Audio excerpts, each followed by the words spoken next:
It's a field back block, and that's the guy that rolls his body around.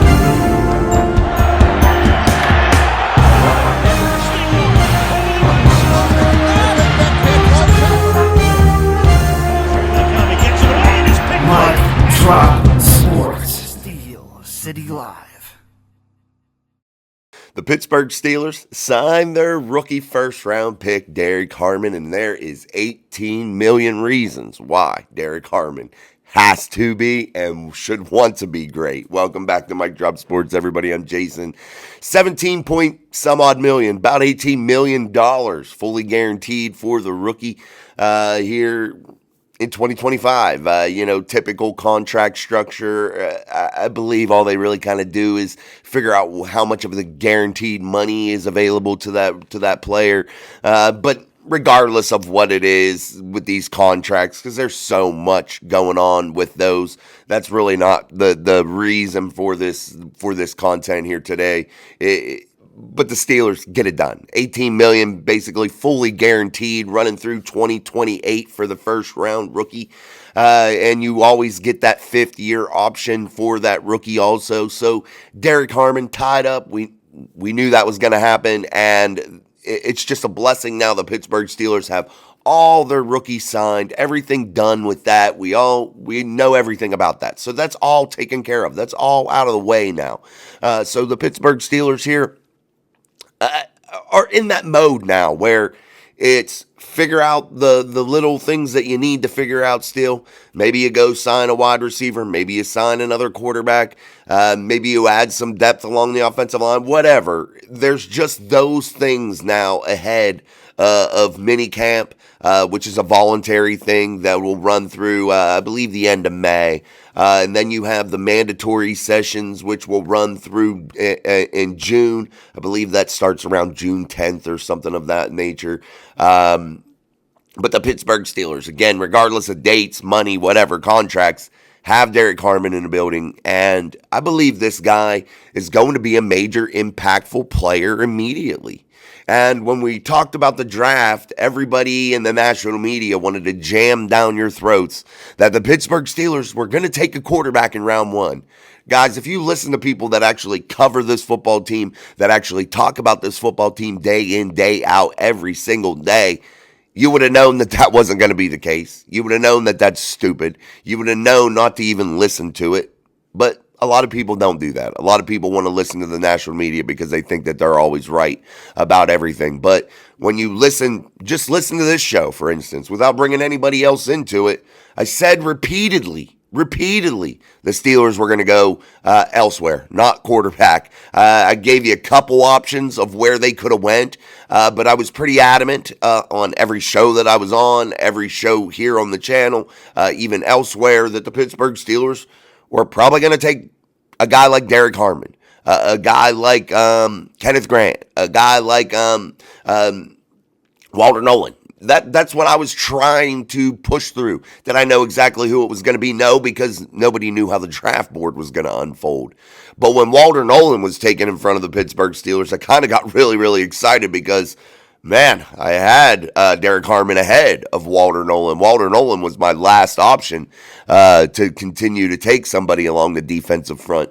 That was my last option there. And I was really excited when the Steelers had a guy like Derek Harmon fall to them, which they had happen a couple times in the draft. Caleb Johnson being another one that fell to them in an opportune time, third rounder, which is absolutely amazing and a stunning thing. Will Howard falling to them in the sixth round, another stunner, man.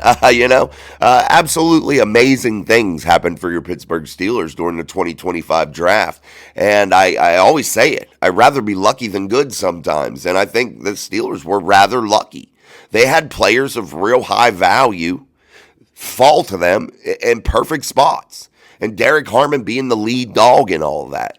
And when I say dog, I mean a dog, a guy that is going to put put pressure on a quarterback. He's going to push that pocket into the middle of a quarterback's pocket and drive it up into him and not allow that quarterback to step up and climb the ladder and make throws down the field as he lets plays develop. No, he is going to force quarterbacks to have to go to what, guys? They are going to go horizontally. They are going to have to go side to side. They have to. They have no option because Derek Harmon and company, they're going to be putting the heat up the middle, and that is going to change the Steelers defense.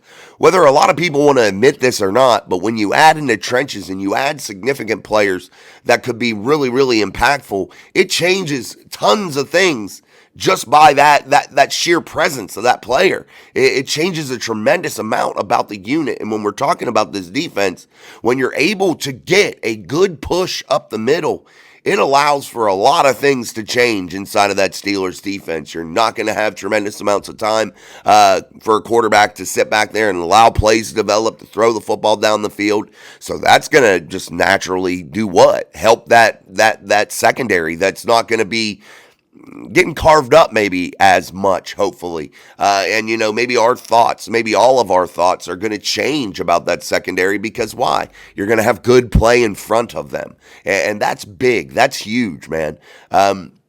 What about, the run game for an opposing offense? They're not going to want to just run up the middle. They're not going to be able to just hammer the ball over and over like a team like Baltimore with Derrick Henry because you're adding guys like Y.A. Black, Derek Harmon, those guys with guys that are already in place. Just to name a couple, Keanu Benton and Cam Hayward. That's going to be special, guys. Really, really special. And what comes first to my mind is you remember the Stephon Tuitt, Cameron Hayward days. I think you're going to have the opportunity to have some of that magic brought back to the city of Pittsburgh, where you have guys that can push the pocket back into a quarterback's lap, where you have guys that can stop the run. You have guys with varying skill sets that, are just going to be able to come together and mold together and be pretty special, if you ask me. You're going to have guys that can get up there and bat passes down, that know how to climb that ladder and get those big paws up there and bat passes down and disrupt those passing lanes, which changes what, guys? The quarterback's arm angle, the trajectory of the football, the speed of the football. Perhaps what does that do? Cause maybe turnovers because that quarterback isn't able to effectively step into a football and drive it in there. Now, maybe a secondary guy, maybe a Minkah Fitzpatrick benefits greatly from all this. Maybe Deshaun Elliott benefits greatly from all of this. Maybe now Joey Porter Jr. benefits from all of this. Oh, Darius Slay. I feel like you feel more comfortable when you add these guys along the defensive front and you start to be special there. I feel like you start to be more comfortable the whole way back. You start to be like, okay, maybe, those middle linebackers, maybe I'm not as concerned now because they're not going to have to overcompensate to play in the box and in the run. They're not going to have to overcompensate there. They're going to be able to still handle pass coverage duties and still, yes, play the run, but they're not going to have to overcompensate. The secondary isn't going to have to overcompensate now. And that's what you were seeing last year, guys. Yes, the schematics needed help. They did themselves no favors in terms of scheme. They definitely could have done a lot better there, no doubt about that.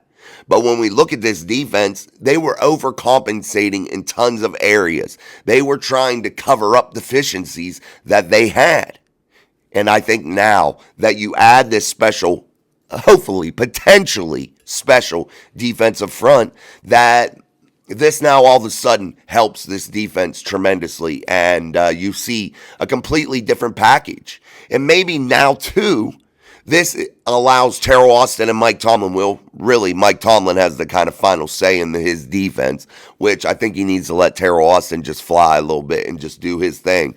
But I think it allows those guys to possibly adjust schematically a little bit because maybe they were just trying to keep that thing together, man. One of the highest paid defenses, if not the highest paid last year. They were just trying to Band-Aid some of the bleeding that was going on there throughout the season, particularly in those last 5 games. And I think schematically they paid the price. And hopefully now that they are able to be a little bit more for lack of better words, less conservative, I guess, in what they're doing. Maybe they are able to move around. Maybe you start to see some of those magical days of the zone blitz scheme with Dick LeBeau, and maybe you start to see some of those things. And I'm not saying you go and copycat Dick LeBeau's defense, which would never hurt, but I'm not saying you do that. I say you do you, Teryl Austin. I hope Mike Tomlin allows Teryl Austin to really utilize the chess pieces that they have now available to them. Then Derek Harmon, Y.A. Black,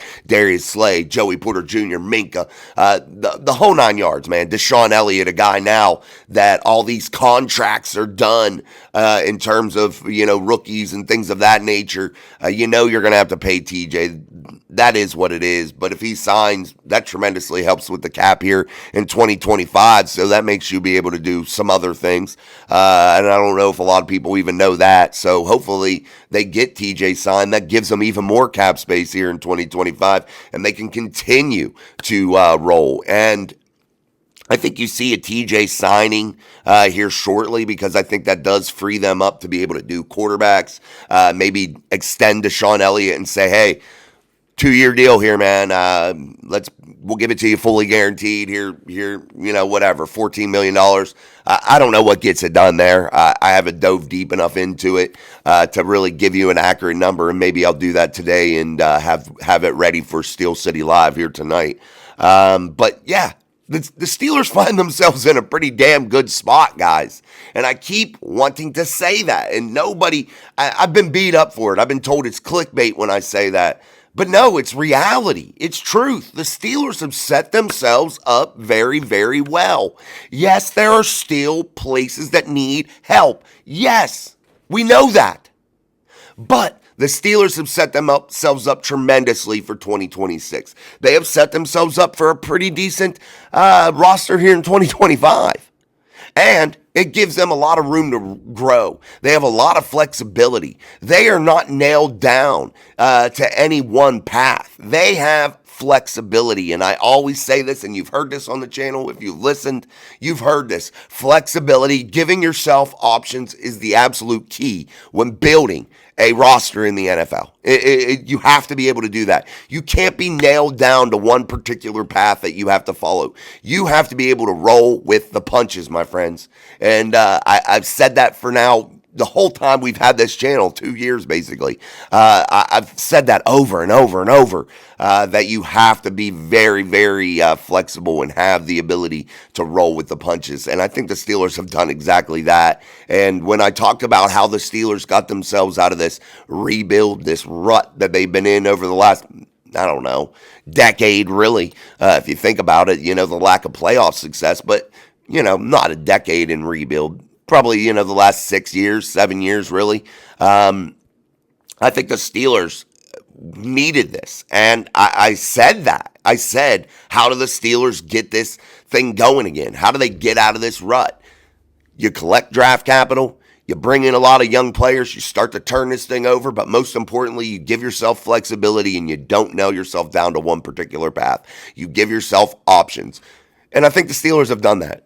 Omar Khan has been financially responsible, has not put the Steelers into cap hell making desperation moves. He has not done that. He has done the exact opposite. He has built tremendous amounts of draft capital, and he has built a solid, fiscally responsible salary cap inside of that building. So definitely the Steelers are on the right track, guys, and I think for sure you're about to start paying or seeing those dividends be paid to you as a fan.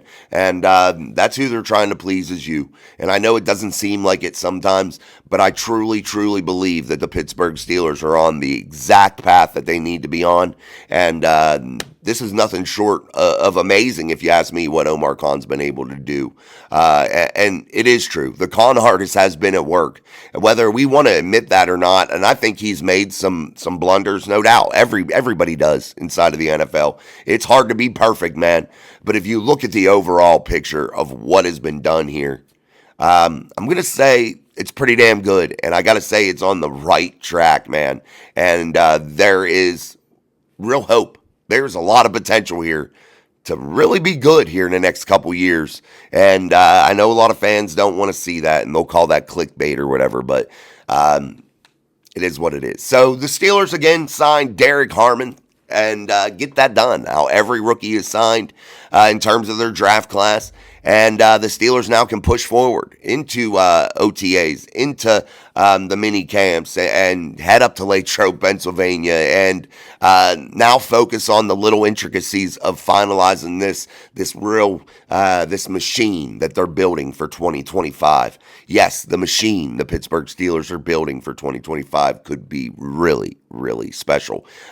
Maybe not Super Bowl. I'm not saying that ever, but I'm just saying it could be fun to watch, man. And we know nothing's a success unless you're hoisting that sticky Lombardi trophy. I get that, and I say that all the time, but it could be at least fun to watch, and I believe the Steelers could maybe even make it fun in the playoffs to watch for a change. So, hey, it is what it is. But yeah, until tonight, guys, I'm Jason. This is Mic Drop Sports, my friends, and we'll be back tonight at 6 p.m. Eastern Standard Time for Steel City Live, only here on Mic Drop Sports, your favorite live show. Come chat it up, man. Share, like, all that good stuff as we push forward here into 2025 to make Mic Drop Sports the leader in Steelers content.